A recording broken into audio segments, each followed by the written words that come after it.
And like you're able to now bet on their Ferocious, upside, like Fiwo, like Ferocious. Yeah, Ferocious. 19, fucking unbelievable. And you're able to buy his art that in 20 years, 30 years, may or may not, but you're able to now bet on him. Mm-hmm. Like, how cool is it you're able to bet on a person and their upside? NFTs, like what I said the other day, they're the stock market for culture almost. Yeah. You know? Ooh. Like that. Oh, man, like chills. Like that. Like that.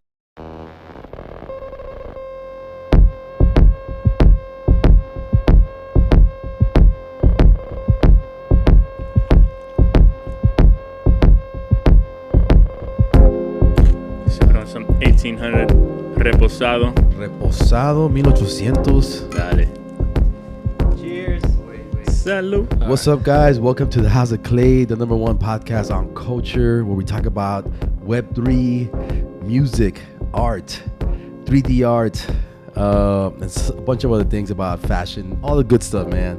Today we got a special guest, and we're in a different location that you guys can't see. If you're listening to on the radio, go check out on YouTube because we got a dope setup. We're at the Nixons. We got the one and only Roberto Nixon with us. We got Rolando here. What's up, Rolando? How we doing? What's up, Roberto? How we doing today? What up? Hey, we're so pumped. This is sounding clean. You guys are the ghosts at what you do, man. What a setup. Nah, man, we're actually extremely excited about today because we actually haven't announced publicly on the podcast what we're working on and why we're actually here. So this will be the first time that we actually officially announce it. And Rolando and I were talking last night. Yeah. When was the last time we filmed a podcast? I want to say over 2 weeks ago. Easy 3 weeks.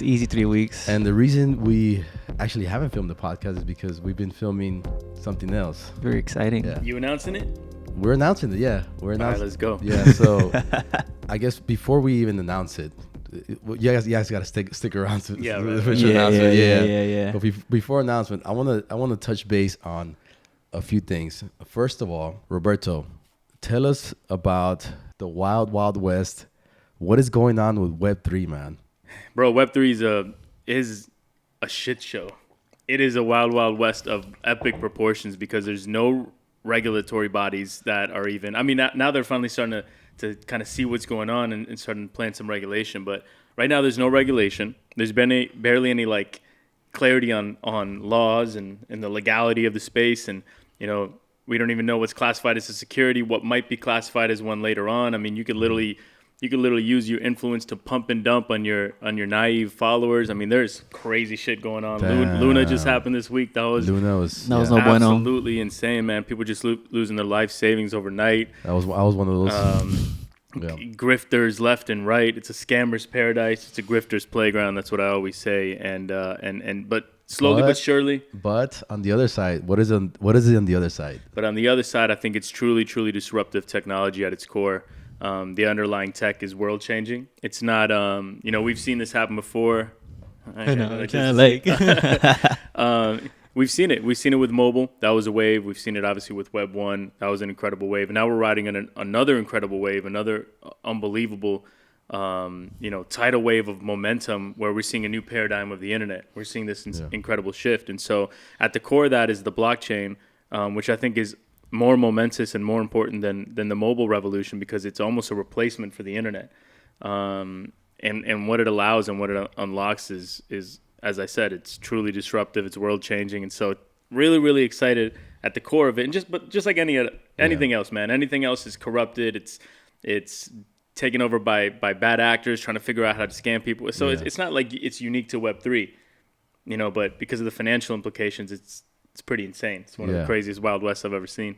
Damn, bro. That's crazy. And in the world of NFTs, there's this line you told me yesterday, which I kind of already had thought about it before, but the way you explain it, which is beautiful. But you said this like you're 1 mint away from your life changing. Explain what that means. You're literally 1 mint away from your life changing, Mm-hmm. and we've seen that so many times, right? I mean. If you are, let's say, on the allow list for a very hype monumental project, hold on, I gotta see my guy right here. All right, chances there is a chance that you pull a very, very desirable one, a rare one with like rare traits, one that people would want to collect, That can sometimes yield several hundreds of thousands of dollars, sometimes millions, right? I mean, we've seen NFTs go for deep into the seven figures. We've had people in our own Discord community. Shout out Chunks from our Discord community. One night he pulled on the CloneX reveal. CloneX, if you guys are familiar, but for anybody watching who's not familiar, was this incredibly hyped project. It's a crypto native brand. I think it has a real shot of sort of supplanting Supreme as the hottest streetwear brand. Nike bought them. Nike definitely saw the potential, and they picked them up for an undisclosed amount of money. But people say it's in the $500 million range. Serious money. Anyways, Chunks pulled a CloneX with the Murakami drip, Takashi Murakami. And Chunks is a guy in the Discord. Dude in the Discord, super cool. He sounds like a brand. He's now I know, right? Yeah. Chunks, trademark that shit, man. He just a guy in Sydney, man. Just an incredible, humble dude, and he pulled a Murakami CloneX worth probably $500,000. Damn, completely changed his life. Wild. Granted, he didn't sell it, but then CloneX, and they dropped the pod. They dropped the monolith box, and so it keeps bringing up. He's gonna, when it's all said and done, I think that one mint is gonna yield over $1 million worth of fiat value to him. That's incredible. Wow. Changed his life overnight. Yeah, and just for the people that are new listeners, or even just trying to get this concept of Web3 or even NFTs, explain how much a mint costs, or and I know there's all different prices, but just explain that process for us. So there's a lot of variables, and it depends on the project. But basically, what we're seeing now with NFTs are people are doing, substantial supply in their collections. Usually, right now, 10,000 is sort of the magic number. But it all depends on, you really got to gauge your own supply and demand to try to figure out where that sweet spot is. But then you got to price it, because it's kind of actually backwards, man. Usually you build a startup. You get funding, and it's in the traditional startup environment. This is way different. Now you're getting the money up front before you even have the responsibility, build anything, and you don't have any real fiduciary duty. Now, finally, the government's looking at people who are all these empty promises, these crazy roadmaps, and they're not fulfilling. Tiddly. And the government's coming down now, because they're finally starting to clamp down on some of the bad actors in the space. But most projects nowadays, it all depends on the hype, but we're seeing 0.1 ETH, which in today's dollars would be about $200. We're seeing that at about an average entry point or mint price for most projects. But some, yesterday was the crypto packaged goods pop mint. Yeah. They have an incredibly reputable founders, big whales, and very prominent technologists in their community. And so they got away with a 2.25 to 3 ETH. Very pricey, man. But everybody's up on their money now. Everybody who minted is in the money. So, but that's because they had the supply, and they gauged the supply versus demand. Their supply was under 3,000, and it just, the economics made sense, so they were able to do it. Yeah. Nice. But there's a lot of variables at play there. Yeah. So going back to Chunks, he minted. You said a clone. Murakami drip, one of one clone. Yeah, so he minted at what? Just so we can get the... Yeah, how much was the value? I want to say... Okay, so just ballpark figure, I guess. The CloneX mint was 0.05, but that was for holders. So Chunks got in on the Dutch. I want to say it might have been about 2 ETH. So at the time, ETH was probably around... About 6K, he probably 6K yielded almost $1 million. It will yield him over $1 million when it's all said and done. Wow. For $6,000. But look, so this kind of allure... Right, it's the same reason people trade options in the stock market. It's this promise, or the same reason people are fucking ruining their lives in casinos. Right, it's that Vegas style. That's me. Gamified mechanic. Don't take me to Vegas. Do not take me to Vegas, guys. But why do you go, right? Because it's that allure of yo, I might pull this slot and hit it big, right? Yeah. So that's why a lot of people are entering NFTs. But unfortunately, we only see the good. We don't see the other side of the story. For every Chunks, there's 100 people getting wrecked. Yeah. Right. And so generally, when I speak about NFTs, I'm I don't really love talking about the financial implications, the financial allure, because I know if people are not well researched and they just come into this game and start gambling on whatever bullshit projects are going to come out, they're going to get wrecked, and we see that too. So education is paramount, but definitely that gamified sort of Vegas style mechanics are at play here. Yeah. There's a lot of really, really deep psychology at play, and that's a large allure, like attracting a lot of people to the space. Yeah, but with CloneX, like it seemed like everybody won. I mean, there's certain So- projects that if you got in at mint, and there's still a lot of projects coming today that if you get in at mint, you're winning. Like the demand is just so far outweighs the supply that there's almost no chance to lose, right? Yeah. So yeah, CloneX, man. What's the floor price of Clonex right now? Let's check it. Let's check. I want to say about 14, 15 ETH, Okay. which is around 30 grand. So the cheapest CloneX, let's see, we'll check right now. And what's the utility? Nah, We have this bro, ongoing ain't about joke. that. 13. So it's at 13 Yeah. right now. So about $26,000. So for, But here's the thing with CloneX. If you minted a CloneX at the beginning for 2 ETH, which was 6,000, not only do you now have the clone, which at a minimum is worth $26,000 to you, but also you were airdropped CloneX pod, a space pod. You were airdropped a monolith box. So the value that they bring to holders, keeps on appreciating. So it's not that you're just getting a clone. You're also getting access to the entire ecosystem that they're giving to you for free. Yeah. And beyond that, it's like you're going to be getting merch, like super desirable, collectible Nike merch that's going to be available to you. You get to enter these IRL events that they're throwing all over the country. I mean, I saw their last event. It was Sick. ridiculous. Yeah. Where was it at? I don't New know. York, the Gagosian, I think, museum. Okay. I might be butchering that. Yeah, I don't I think know. something like that. But I just saw. I follow. You follow Hackapreneur Justin Wu? I do not, but I should. You gotta follow I him. Cool gotta guy. follow, I'll Super follow him cool right guy. now. Yeah. All right, tell me. Shout how out do I- Justin. Shout out. So Shout out. Justin's been giving me like the alpha for like the last 4 years, bro. Oh, no way. Okay, so Yeah. how do I find him here? Just put Justin Space Wu. Just Damn, we got a live shout out here. woo. Oh no, that's not him. That's not him. Oh, Yeah, that's there's a not second him? Oh, account. no, Yeah, no. Hackapreneur. Hackapreneur. Yeah. Ooh, he's got the clone with the Medusa trait. Oh, but Okay. this guy's a clone alpha. Well, we should bro. know. Damn. Okay. Okay. Shout out Justin Wu. Yeah. So He's not a rug puller, right? That's safe nah, to shout him nah. out. He All right, he cool. Shout out doesn't he Justin doesn't Wu. do like he doesn't show projects and he doesn't actually get involved in projects. I He love that, man.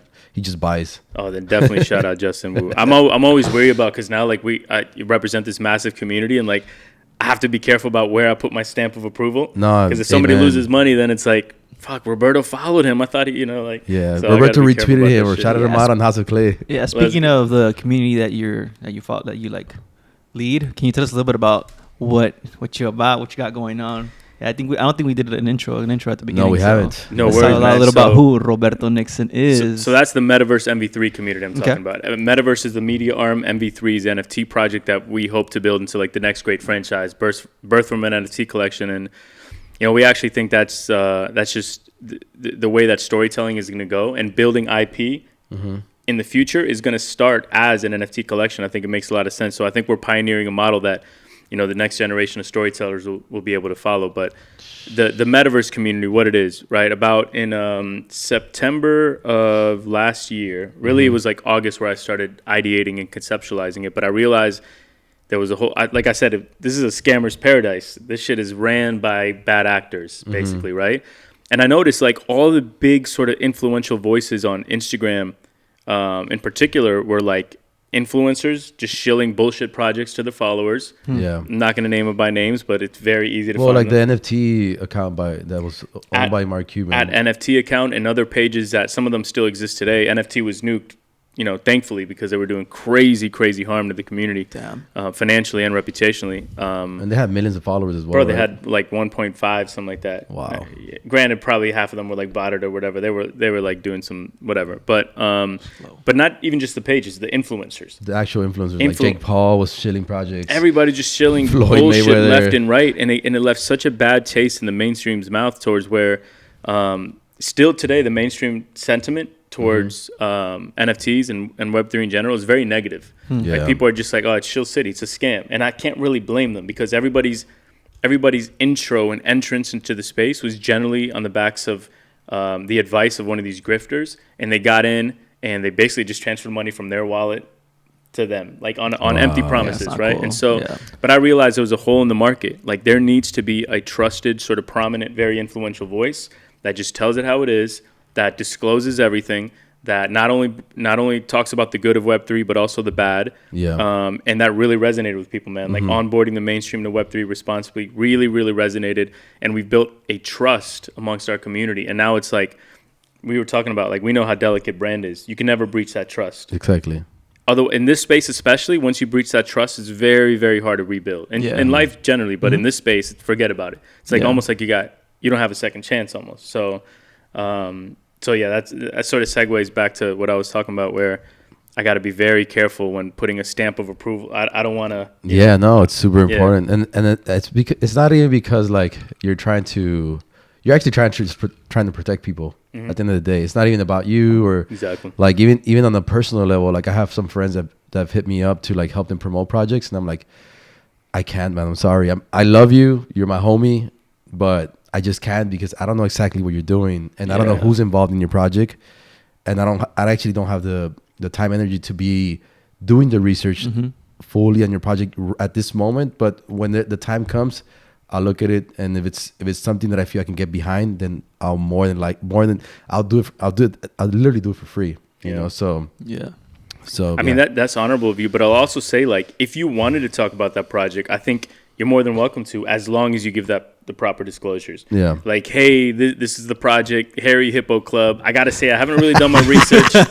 It's my friend's project. Harry I'm Hippo just doing this Club. because I'm friends with them, and this is a favor. Harry Hippo's gonna have one. Yeah, I have no idea if this shit is going to be a rug pull or not. I'm just doing this as a like, as long as you disclose why you're talking about a project and your true intentions, and disclose like whether you're holding, not holding, planning to buy, planning to sell, etc. Like, then I think it's fair game, right? But what happened was a lot of these influencers and pages were just their communication around these shills was like, I have organically found this project. I think this is going to be the next Bored Ape. If you buy in, you're going to be a millionaire. Go get this. Go buy this NFT right now. Instead of, hey, this is a paid promotion.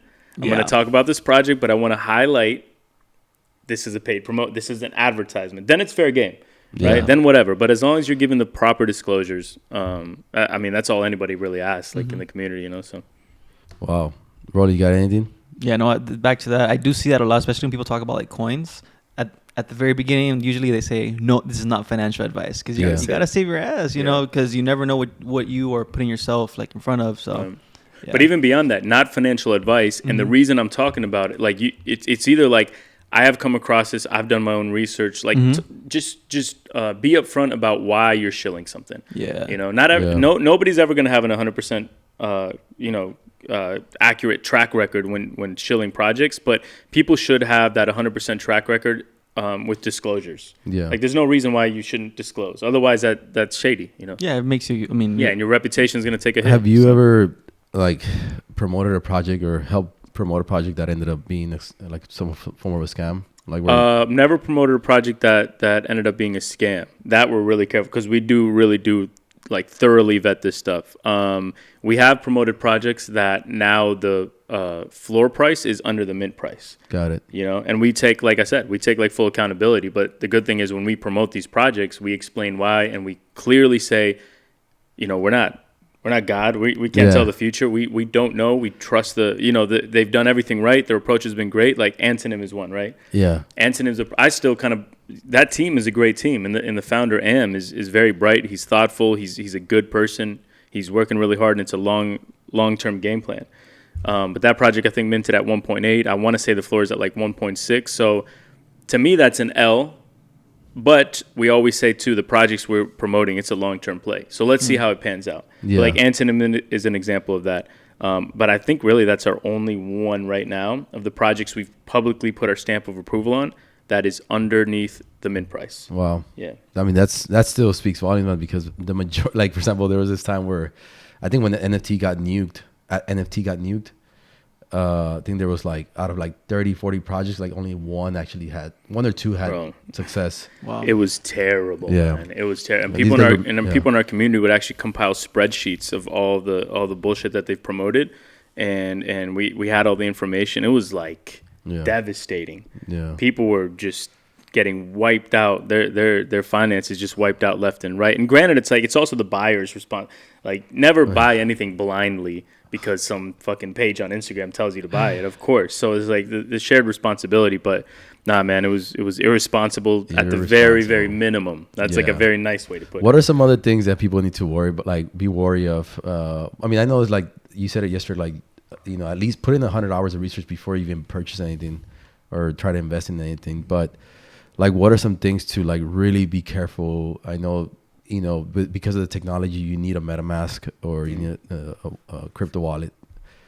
You know, I myself got scammed before. Same. Yeah, so it's a rite of passage almost, and it's crazy. Yeah, what is like some of the common ones that you see more happening to like new people coming into the space that are just so obvious? The most common one, because really right now where this space lives is Twitter and Discord primarily. Mm-hmm. The most common one is the Discord DM scam. Oh. So you enter any Discord community, and if you don't turn off your DMs for that particular community, you're gonna be the a target for all these scammers. So 100%, if you enter a big NFTs Discord community, you will start receiving messages around, like, say you enter, I don't know, Doodles, the Doodles Discord, and you don't turn off DMs. You're going to be getting DMs like, hey, this is so-and-so from Doodles. Our mint for our surprise stealth project is live now. Please go to this website, mint.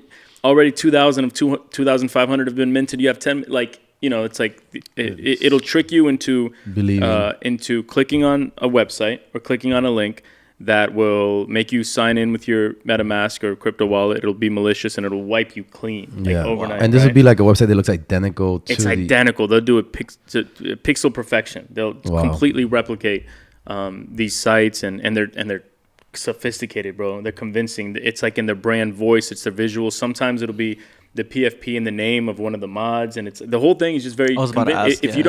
If you don't know what you're looking for, if you're not very, very well researched into you know, crypto and NFT security, you're gonna get got. Wow. It's just the way it is. Wow, man, that's that shouldn't like a lot of people, like, well, they get introduced to this idea of NFTs as scams, like you said earlier. Yeah. So that's why I want to talk about the other side, because there's so much opportunity, especially for artists, for creators, people that have been like put, you know, into second place, or maybe even if you felt like you always created stuff and built brands and then you were kind of like just a worker, right? This is now an opportunity for you to create. You know, your sister is a great example. You yourself are a great example. Like, your sister's a storyteller. She builds characters. She builds stories. Everything she has written has been produced. Yeah. You know, and this her transition to Web3 is, let me create my own IP.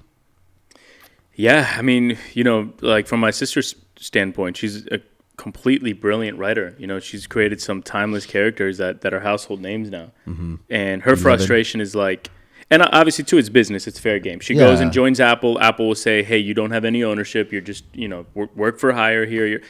Okay, I get it. Apple's fucking executed brilliantly over the course of the last 40 years there. It's just leverage. It's business. Okay, fair. But she's like, man, it just sucks having no ownership over these characters, you know, that I'm creating. Yeah. You know, she did Stranger Things, and she created the storyline for 11. She was known as the 11 Whisperer. Mm-hmm. And then she went to the Duffer Brothers and Netflix, and she's like, oh, we could do NFTs around. And they'd be like, well, you know, the licensing structure is very complex. It's not clear, like, who owns it. If we end, like, it's just a mess, right? It's like really convoluted. Web3 presents an opportunity for us to create these characters and storylines. We have complete ownership over them, but we can actually give that ownership, or at least share it in part, with our holders. So if MB3 goes on to be this, you know, incredibly rich IP, which we believe it will be, and it generates a shit ton of money, we can actually share some of the profits and proceeds from the IP with the holders. Yeah. Granted, we're waiting for regulation. Regulations come in. We got to figure out what the lawmakers are going to do, whether they're going to classify it as securities or whatever. But like, more than likely in the future, there will be a way where we can figure it out, where we can say, if you hold Cosima Trust, you're going to get 20% of every single dollar that IP generates, right? Yeah. I think that's incredible. That is incredible. Yeah. Wow. So that's like saying, Because I know if you own Cosima Trust, what you mean by that is like if you own the NFT of Cosima Trust. If you own the NFT of Cosima Trust. Just to make sure.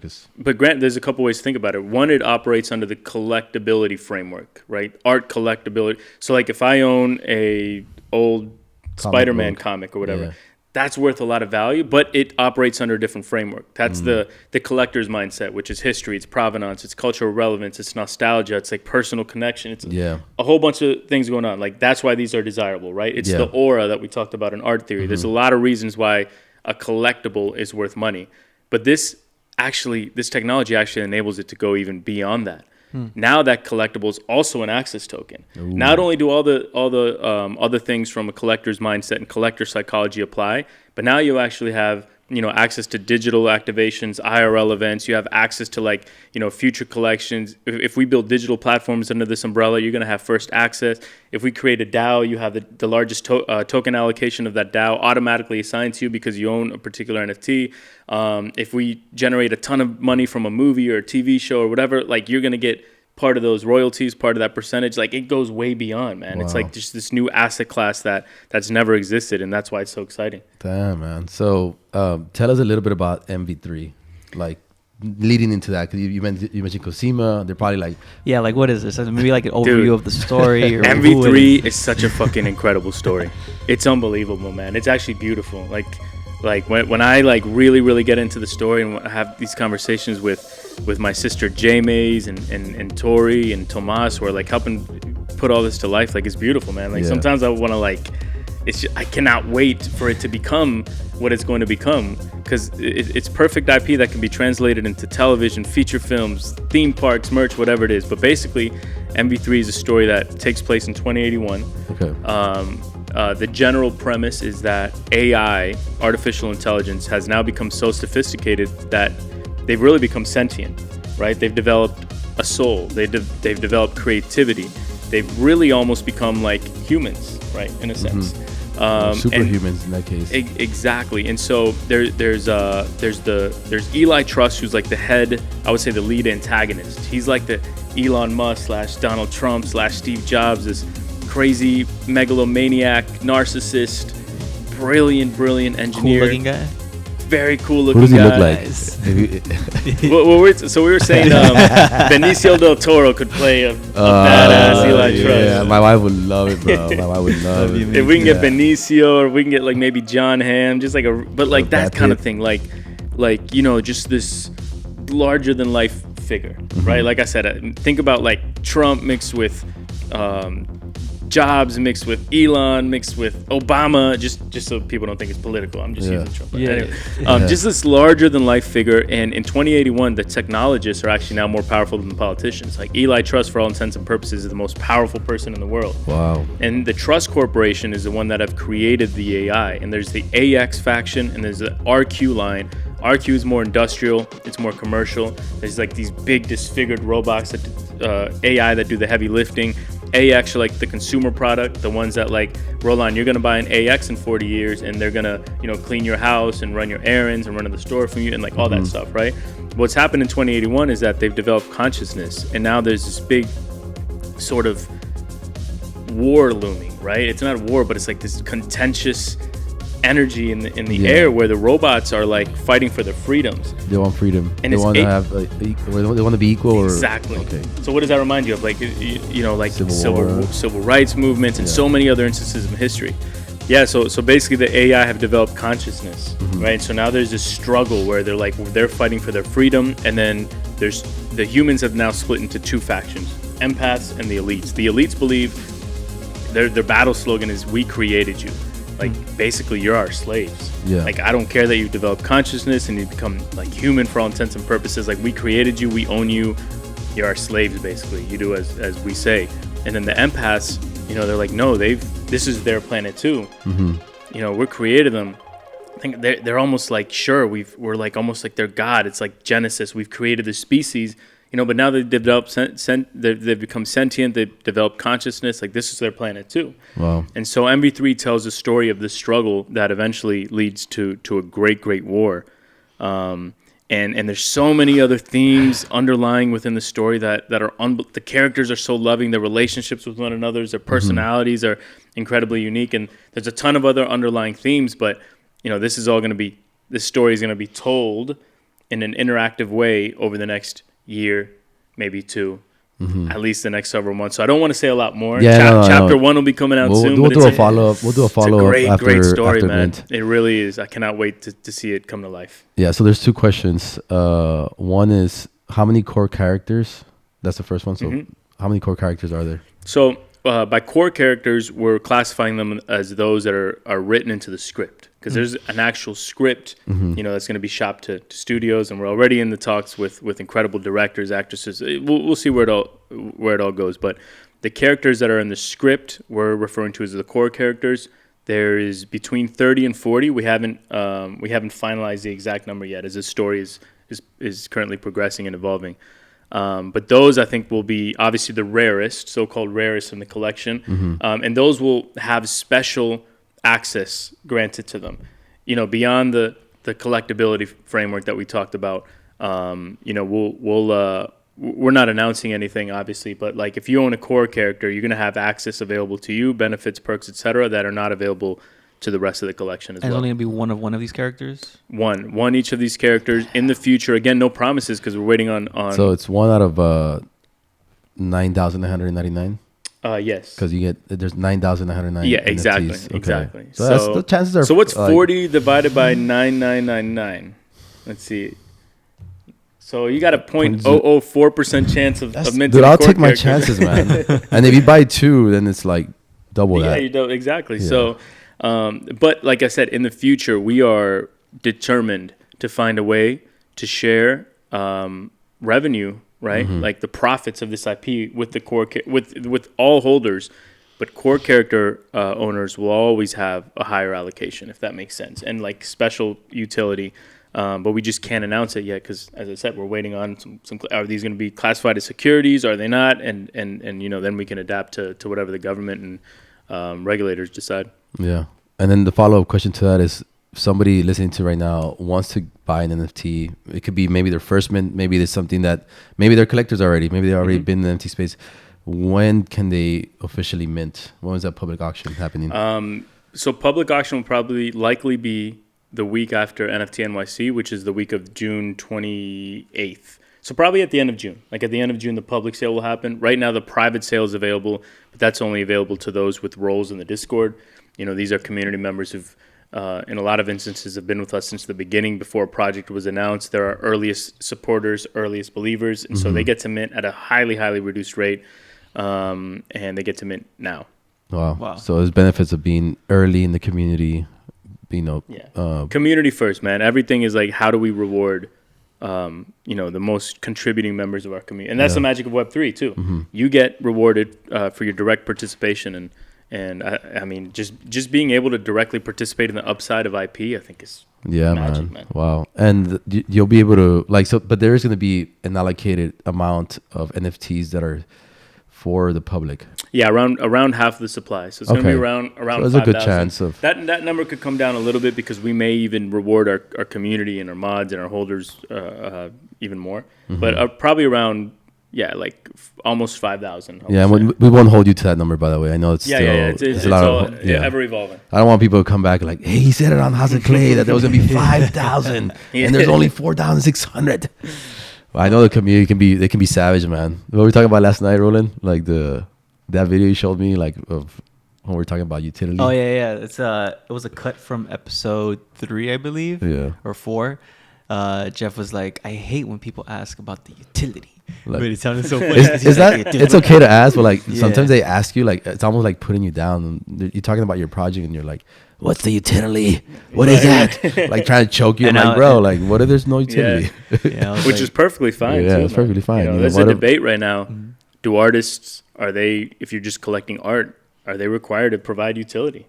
I mean, like, what do you think about that? I say no. I say that there's no rules for this. Like collectors collect, and people put value on psychologically. Like you can have all the utility in the world and actually be providing it. That doesn't mean it's going to be a successful project. Exactly.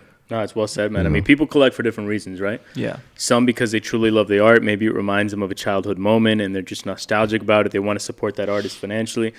A lot of people in the game, fortunately or unfortunately, for better or for worse, but a lot of people in this space are just here to see if they can make a buck. Yeah, and that's totally fine too. And that's totally fine too, man. It's Yeah. like, why do people buy stocks? It's Yeah. all financial incentive is very, very powerful, and it's not nobody's buying Apple because they're supporting their because they want to make money off it. I mean, financial incentives are important, but when it comes to art, I think it's a little bit different. Yeah. And some people they're betting on, which is also really, really fun. You find somebody whose art really resonates with you and you're like, holy shit, this artist is going to be killer. Yeah. Like in 20 years, this might be one of the artists of our and like you're Ferocious, able to now bet on their Ferocious, upside, like Feeble, like Ferocious. Yeah, Ferocious. 19, wow. fucking unbelievable. And you're able to buy his art that in 20 years, 30 years, may or may not, but you're able to now bet on him. Mm-hmm. Like, how cool is it you're able to bet on a person and their upside?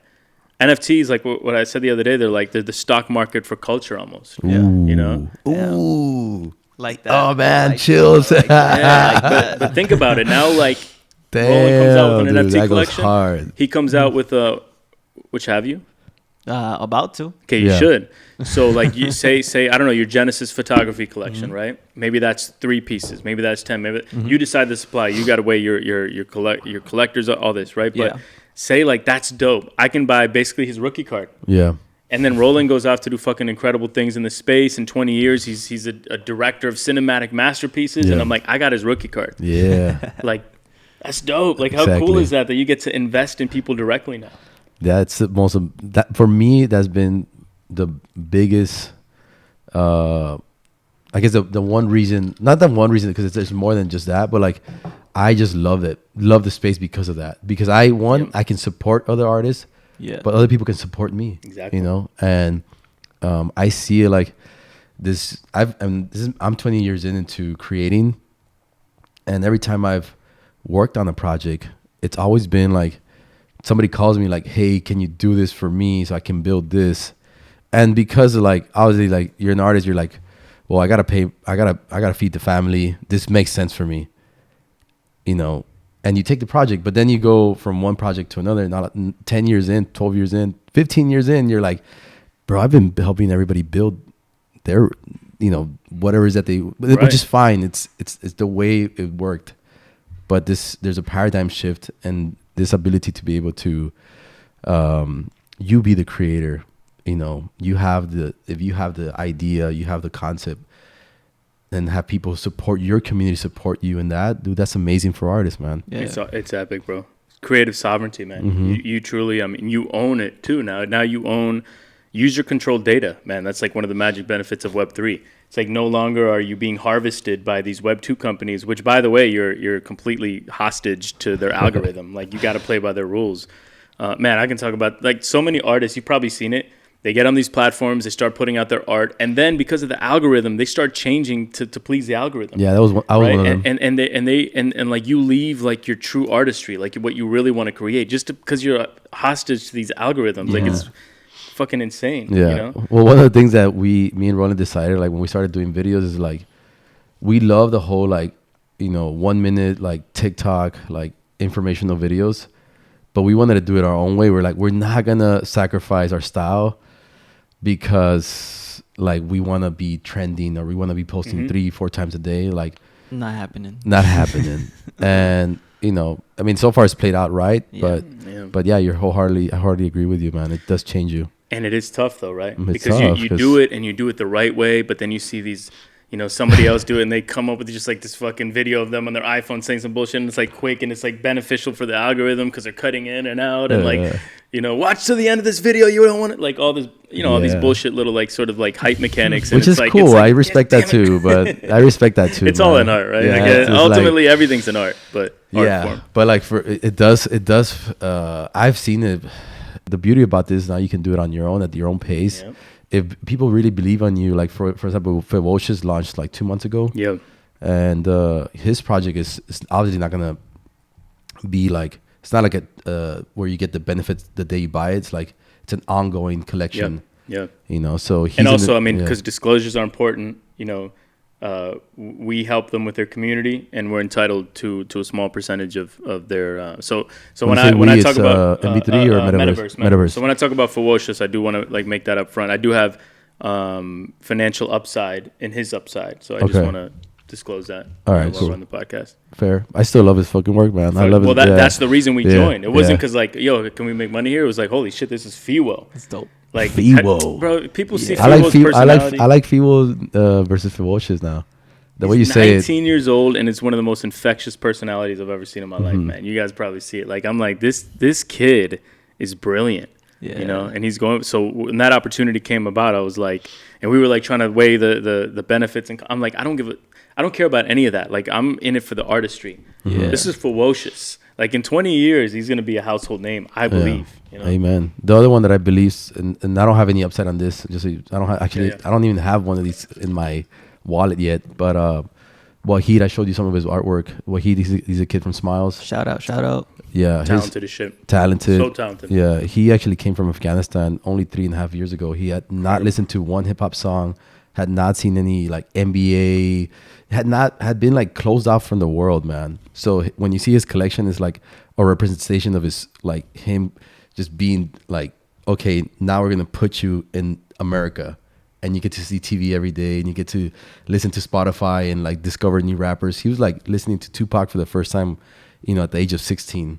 Totally immersed into the culture, like, just rapidly. Like, yeah, and if you look at his collection, it's all these things that he wanted when he got here to the U.S. It's like, wow, and it's so vivid. It's same way you feel about Fiwo, I feel about Wahid. You know, I love that, man. Mm-hmm. I love culture, bro. Yeah. You know what one of the big mistakes people make, and I've seen this play out over the course of the last 20 years, is betting against culture. Mm-hmm. Bro, that's a death wish. You never bet against culture, man. And I'm seeing this play out again in NFTs. Like, people think this is a fad. Yeah. You know, maybe the word NFT, I think maybe we can rebrand it to digital collectibles, whatever it is, but this isn't a fad, man. And like, people that are betting against culture, it's just laughable to me. I actually like the word NFT. Like I like the way it sounds, NFT. Like, it's very unique. It doesn't have like, it doesn't sound like anything else. Right. Yeah. I mean, sure. I mean, like, what I'm saying is, you know, when the internet first came about, it was the site. What was it? The MySpace, or are we talking about? Just like the internet. We used to refer to it as like the internet superhighway. The internet superhighway, or like information superhighway. Cyberspace. And like, I'm just saying, like, terms evolve and all that. So who knows what happens with the term NFT? Showing our age, Jeff. Damn, yeah, man, no, this youngster wasn't even around. Were you around when AOL was around? Yeah, I was. Yeah, you were like born. Did you? He was probably born when the discs were being mailed to everybody, like in the free hours. Yeah, 700 hours of free internet streaming. By the end, it was just like 10,000. It was like infinite. I was like, what are you guys even doing? Yeah. Speaking of AOL, that's an interesting thought. You remember like late 90s internet, AOL, GeoCities, Angel Fires, Ask Jeeves, Alta Vista, all this shit. That, I think, with NFTs and Web3, we're in that phase. Mm-hmm. Like, all these prominent platforms, and the fact that we've been using MetaMask and we're still using MetaMask, and it's still the most prominent and most used wallet, is insane to me. The UI UX is fucking horrific, right? It is the least friendly user experience possible, and it's so. What I'm saying is, like, we're in that phase, man. Like OpenSea, MetaMask, blah blah blah, like, all the shit that we use. There's a good chance that even like Bored Ape, even like the Decentraland and Sandbox and the metaverses that we're using right now, it's a good chance that these are all angel fires. It's an obvious glimpse into the future, but I don't know that even the MySpace has arrived. Yeah, definitely not the Facebook, Instagrams, YouTubes of this world. You know, like, but in 10 years we'll see this play out, and like, there's gonna be world-changing, multi-trillion-dollar market cap companies that are native to the space that may have not even been invented yet. Yeah, that's why, like, my theory, like, on Yuga Labs is it just because they're the first ones to do it in that fashion, that way, and grow so big so fast. I feel like they're kind of like the ones that are going to be the guinea pigs for a lot of the failures, and somebody else is going to come and learn from them and just do it, 100 times better. And that's my theory. I mean, it's perfectly possible that the AOL, because of that, because of the AOL, like, all these things. And how important was AOL though? Because it showed a glimpse into what was possible. Yeah, and it was my introduction. Yeah, it was incredible, right? But with Bored Ape, like, my thing is other side, it's got to be dope. Like, it's got to be. Well, I feel like they have to do everything perfect, which is not fair for them. It's not fair, and it's so difficult when your brand is predicated on coolness. It is difficult, man. Like, because brands come and go. What 10 years ago, what were some cool, or 15 years ago, brands that existed? MySpace. Sean John. Sean John, yeah. Like, it's just, when your brand is predicated on being cool, it is so, and like, that's what Bored Ape has going for them right now. They're just like cool. They're the trend. They're the culture. Can they keep that up? Sure. They're incredibly talented. They have a very large war chest of billions and billions of dollars and all this shit, but like, it's going to be difficult. It's not going to be easy. Yeah, it's definitely going to be, something that if they have to they have to do every play perfect. Yeah. All the way through. And at the end of that hype cycle, you got to have a product. And so obviously they were like, shit, they signed a movie deal with Coinbase, but that IP is not strong. There's no characters or stories there. Yeah. It's not going to work. What is going to work, or what could work, is the game. And so that's why they chose like gaming, like metaverse gaming as like that final product. And that I really think could work. Yeah. Merch is too difficult because when you're predicated on coolness, IP is not going to work because they just don't have any stories or characters. But gaming, that they could transcend everything. Let me ask a question. I'm not too educated on like the characters behind Bored Ape. Is there a specific character like the way you have Eli Trust? Is there like a main ape? There's not. And let me give clarity to my previous statement. When I say IP is not going to work, I mean the IP will not be able to translate to TV and film. Oh yeah. The IP will definitely work for merch, posters, physical collectibles, shit like that. But I just think this Coinbase movie deal that they signed is going to be a massive flop. One thing I wanted to ask you is there's an upcoming NFT NYC event happening. It's going to be all about NFTs in New York City for 3 days. Yeah. And you are doing something special. You guys are doing something. What are you guys doing there? So I think the actual convention, so it's called NFT NYC. There's a convention, I believe it's in Times Square. There's like thousands of speakers and activations and whatever, and companies and brands converging. But the cool thing is like every Web3 project, every brand and company trying to enter the space, there's going to be so much shit going on, from lunches to parties to dinners to breakfast to speech, whatever. But we're doing something cool that Wednesday, the 22nd. We're throwing the Welcome to a Luna party. June 22nd, Wednesday from 6 to 10 p.m. It's called Welcome to a Luna. It's going to be in Somewhere Nowhere, NYC. The highest rooftop bar, venue, whatever, in the city. Incredible sweeping views of Luna City. It's not New York anymore. And we'll throw the wallpaper you guys built over this, what you're saying, so they can imagine how it's going to look. Yeah, it's just going to be awesome. We have full creative control. We're incorporating so much of our lore and our story and our culture into the event. It's going to be access pass holders only. But even then, I'm a little worried that the demand is going to far outweigh the supply. It's only going to be, I think the capacity is 400. If we want to give everybody a +1, it's really only about 200 spots, and I do think there'll be more than 200 access pass holders. So we'll see how we manage it. That'll all come out in the next weeks. Today is May 15th. Not sure when this episode will come out, but just for context, it's gonna be dope, bro. That's so dope, so exciting. Man. So dope. And then you guys are gonna be there. Oh yeah, I'm gonna be there. Pull up. Yeah, we're actually taking the whole film crew there with us. So we'll have extra hands that way. Roland can have a drink this time.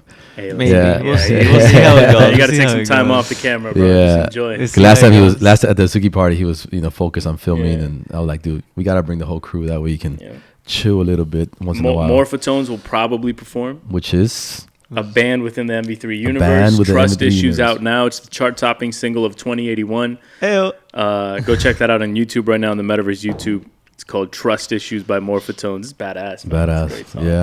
Yeah. Also, leading up to after the 22nd, you have an event on the 23rd. What's that? More than likely, that one hasn't been finalized. We're in discussion with After Party. That is public at After Party on socials. They're doing some interesting things in Web3 and token-gated Coachella. Think about it that way. And they're also doing like token-gated ticketing platforms. And it's just going to be exciting. We're thinking about hosting it at Marquee. We have some contracts on the table, but we're just, there's some things that we got to discuss in terms of like creative control and price and all that shit. But like Thursday night, more than likely, we'll also have an event. Nice. And again, exclusive to holders. So again, utility, man, right? Utility. This is what we talk about, access. So you got to have an MV3 access pass, and you can buy one off OpenSea right now if you're not part of them. If you're not part of the actual community where you've been granted access to Mint, you can buy one off the floor price. Floor is about one right now, which is about $2,000 USD. We're in a bear market, midst of a bear, but our floor is holding strong. I think that's a testament to the strength of our community and the love shown by them. Not financial advice, of course, but bro, we intend over the next 10 years to bring considerably more than $2,000 worth of value to these tokens. Not financial advice. Yeah, not financial advice, but not financial advice. But yeah, we're very, very confident, man. The conviction that we have in ourselves, this community, this product, this story. Yeah, and is high. Yeah, and just real quick, at the Eluna City party, which is on the 22nd, it's open bar, right? Like open bar. If you're a holder, well, if you're a holder, you got to be a holder. Get in. Open bar, free to drink, anything you want. Eluna themed beverages. Do you recommend like a specific dress style or just dress cool, man? Just dress to impress, I guess. I don't know. Dress however you want. There will be cameras rolling, just so you know. It'll be cameras rolling. That's another thing. I guess we got to get people to sign a waiver. Like, hey, you might be in the No, Roland's gonna be rolling. Yeah, Roland's gonna be rolling, and free food. Oh, Wizakos. The Wiz is a beloved character in the MV3 storyline, and he loves tacos. Okay. There might be even some MV3 characters rolling around. You never know, man. I think I want to dress up like one of the characters, man. I'm down to do it. You and Jesse, I think J-May's dressing up as Cosima. Who you want to be, Mr. Trust? Mr. Trust. Benicio del... There was a character you showed us yesterday. I don't think it's been revealed yet. The guy with the tattoos. Yeah. Kind of looks like Jeff. Yo, you could be him. That's Josiah. Yeah. He's in the Morphotones. He'll be performing. I guess you'd be performing then if you're going to... Nilly Vanilli style? Let's lip sync. It's going to be a great event, man. I cannot wait. In L.A., we had a sort of the spur-of-the-moment event. It was an open bar in a bar in Silver Lake, and it was just like, yo, we're all here in L.A., bunch of people in our community live here. Let's just like quickly put an open bar together. 130 people showed up. Oh wow! And it was just awesome getting to meet everybody, man. Yeah, we were there. Yeah. Like, we're like, wow. Yeah. I'm providing context. I'm not telling you. I'm telling the audience. Dude, it was jam packed, man. It was. But how cool is it to get to meet Web3 people and like in real life? I don't even know their real names still. I'm like, LA Chica, what up? Or whatever. What up, Pan Dulce? Yeah. I don't know Pan Dulce's real name, but I know his Web3 name, and I love the Where's kid. Pan Dulce from? Man, good question. He looks Dominican. Dominican, right? He looks Dominican, but I'm not sure. Yeah, well, now that you mentioned that's a good segue into this idea of like, there's a lot of characters, a lot of people in the community right now, as founders as well, that are undoxed. Nobody really knows who their true identity is. And that's one of the most interesting things for me as a storyteller. Like, when I come into the space, there's even from the inception of like blockchain, Satoshi Nakamoto undoxed, the founding figure of everything that's been created since then was a person that was undoxed. We don't know who he is. We'll probably never find out the true identity of Satoshi. Maybe I will. I don't know. But Hal Finney. That's your. I think he's Satoshi. Yeah, for sure. Satoshi. Okay. But it can't be verified officially. No, it's my guess. One man's guess. I actually for a long time I thought it was Hal Finney, but then there's other. Well, I don't want to get into that, right. But that's another podcast. But there's a lot of founders that are undoxed that are now slowly wanting to become doxed, which is revealing who they really are, because it provides a lot of like, I guess, confidence or to the holders, NFT holders from the community. It brings transparency to who they really are, and it shows what their true intentions of what they're trying to do.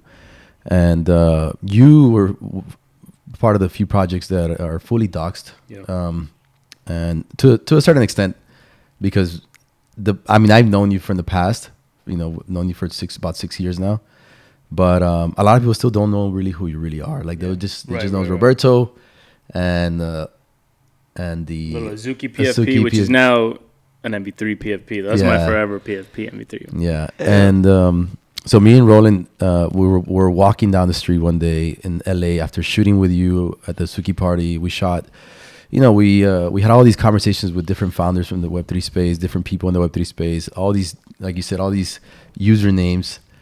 And we were like, so I was trying to explain to Roland what dox means and undoxed. He was trying to get that concept. I asked, I was like, dude, I see people saying the word dox, undox. What does that mean? Yeah. So while we're having this walk down Hollywood Boulevard, middle of 2 a.m.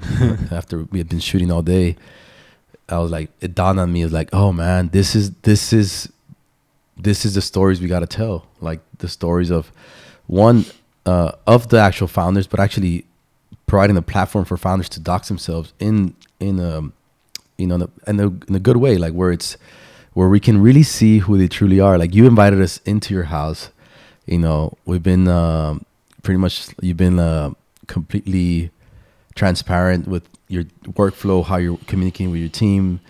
We even know Carly now and Tio and even when we went to the MV3 house in with Jay Mays and Tori in LA, like you guys were just open about it. Like there was nobody hiding, like, oh, Mr.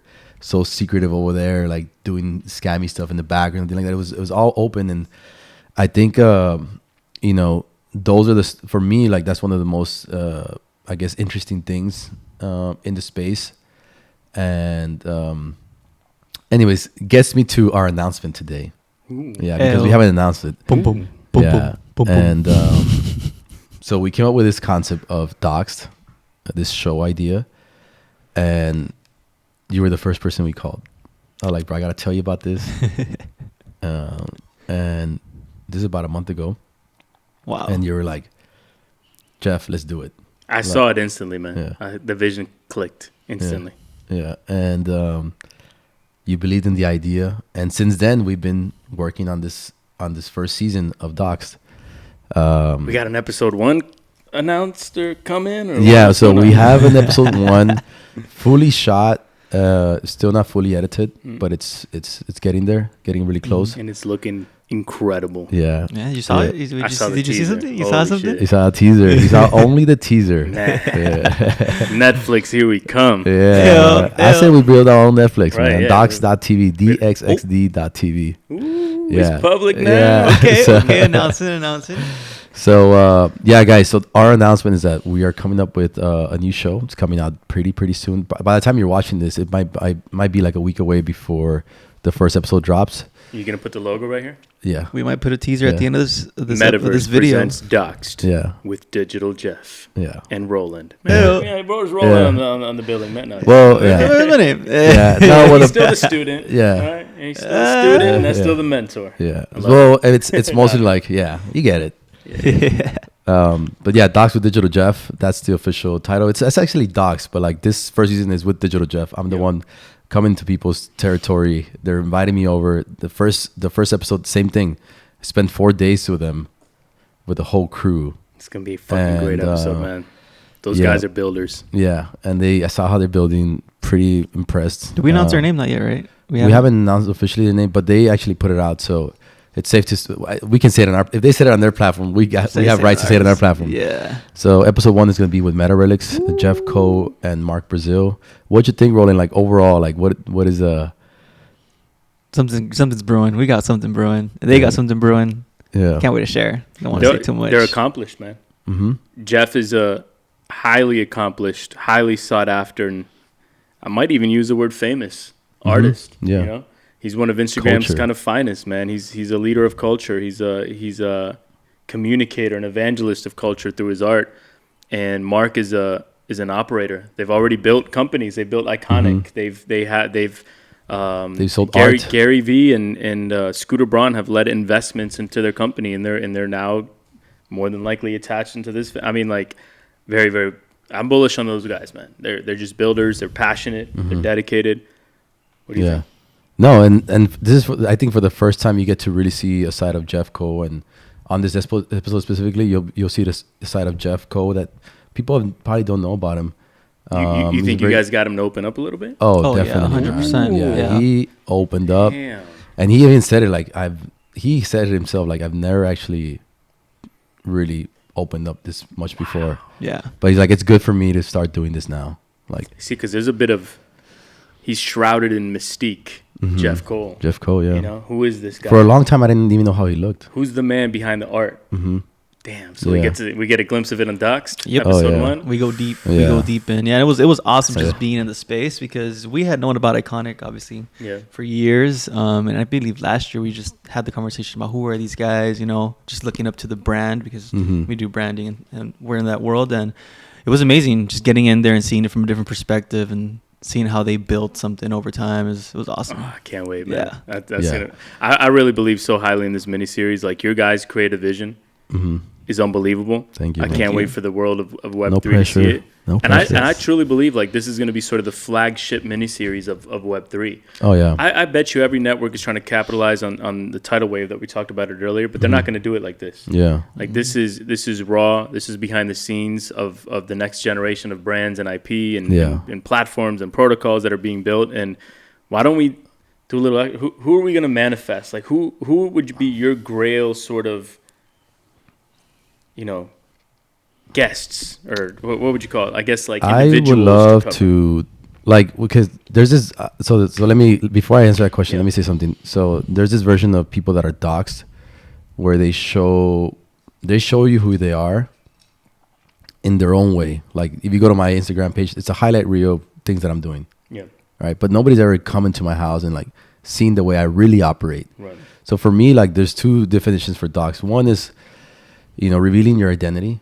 But then the second one is revealing your true identity, like who your true soul is, Right. and your intentions and how you operate, how you actually work. Because a lot of people will show you what, like in the PR way, like the traditional PR way, they'll show you exactly what you need to watch in order for you to believe their narrative. And it's natural. Like I think I do it. Showmanship a little bit. Yeah. But you know, when you come and see how people operate and you really get to have these conversations with them about not just about their project, like not only about Web3, but really about them. I think there's something beautiful about that. And I think when I think about, like, you said the Holy Grail, like, dude, I would love to fully dox Mark Zuckerberg. You know, if we can like invite us over to his house for a few days, like really show how he operates and look behind the curtain. I think that'd be freaking fascinating. amazing. Nobody knows anything about his personal life besides what, you know, he's publicly shared. You know, him on the surfboard. I've looked. Yeah, and it's all very, very carefully manicured. Exactly. It's like, I am an everyday person. Here's me in my modest sized garage and my grill. Yeah, exactly. Is that you though? Yeah, we don't know. We don't know. Could we find out? Yeah, so that would be, if you ask me the Holy Grail, I think that would be Holy Grail. I even thought about, like, because I feel even Elon, like Elon would be amazing too, but I feel like Elon's more transparent, at least to a certain extent, and Mark's more like, this is my identity. I love that. It's very I agree protected. with that. I'm co-signed on that, man. Because Zuckerberg is such a fascinating figure. Because I love Mark, bro. People love to hate on Mark Zuckerberg, but he had a podcast with what's the guy's name? Well, he had one with Tom Bilyeu. Oh no, not Billy. The one before that, Sarah Dici one. No, it was I forget the guy. He's a great podcaster. Oh. He's like very direct, and he asks questions that nobody else asks. Yeah. You know, like very I can't believe I blanked out. deep introspective questions. He asked Zuckerberg on, you know, the meaning of life. Is he afraid to die? Like things like this. And that was the first time I ever saw him. But on that podcast, I realized the magnitude of difficulty that Mark Zuckerberg's job is, right? Like, let's call it a job. Like, I don't think anybody in the world could have executed with Facebook the way he executed. Yeah. And like the amount of pressure and trying to placate and please all parties of every religious and political spectrum, it's like it's almost an impossible job. So of course there's going to be a lot of hate. You know, so that, anyways, long story short, Zuckerberg, I agree, man. Yeah. I think that he would be like the crown jewel of the Docs miniseries. It would be fascinating to get a behind the scenes glimpse of him. So Mark, if you're listening, send us an invite. And another one that I'd love to see, and just public invite, like if Zagamon ever wanted a platform to dox himself and control like sort of the narrative and really share who he is and what he's about, man. Yeah, I would love to. I would love to dox Sagabon. I think it'll give him an opportunity to really, like, you know, showcases his, like, the human side of who he is, and but you know, that's actually like trending right now. It's crazy. Like it's what a story, man. What a story. But you know, he's and not to be controversial, because I know there's a lot of people angry with him, but he is brilliant. Yeah. You know, in my conversations with him, he's very thoughtful, very strategic. So it'd be interesting to get, you know, sort of a glimpse into his mind. Mm-hmm. I don't know, just putting it out there. Zuckerberg, Zaga, Elon. Yeah. Kanye, what about you, Roland? Where you at? No, yeah, Roland. Who would you love to, you know, get a deeper glimpse at? I think it'd be cool to docs like fully the guys from like Cyberpunks and Bored Apes, just because they're so big on the space, and I think it'll give people like I guess more trust in the space, because they kind of see where these ideas come from. I think, although it's a very big name and everybody knows who they are, I think it's important to also like get an inside scoop of who really created it. I actually don't even know exactly who they are. Like, I know their names. I know their names and their pictures, but you're right. We need to go deeper. Yeah. Are they really maybe they showed out other names? Yeah, you know, like I think that'll be interesting. Although, you know, it's a big name, everybody knows the project, but who really created it? Why did they create it? It'd also just be interesting to hear their take on the last year. That was one of the fastest growing brands of all time. Mm-hmm. What was going on behind the scenes? You know, how's their mental and physical health? Like, what kind of opportunities did it create? What toll did it take on them? Like, man, just going deep in with that team would be fascinating. Yeah, like what are they really doing today? That's for the project, you know. Like, I wonder if they have any footage also from what they were building in the very beginning. That'll be I'm so bullish on this miniseries. So it's all interesting how it's gonna work out, but important to me, and I know important to you guys is for you guys to have ownership in it as well. That's the ethos of Web3, and this really could be, you know, in the future, like this grand brand. I see it kind of like very similar to what Vice built at Web2, like we're the Web3 version of Vice. Nice. And we built this, you know, platform where it's not only us creating stories, but like many other filmmakers create entertainment for token holders, specific collections. I love that. Yeah, I think that's such a strong vision. So yeah, man, I think we gave a little bit too much alpha, but yeah, I was gonna say, I don't know if we want to. Yeah, we gotta run. We're good. All right, and that's it for today, guys. Awesome. Thank you so much for tuning in. This was amazing. Thank you guys so much for having me on the House of Clay. Yeah, officially on the House of Clay, man. It was a pleasure, man. Thank you so much.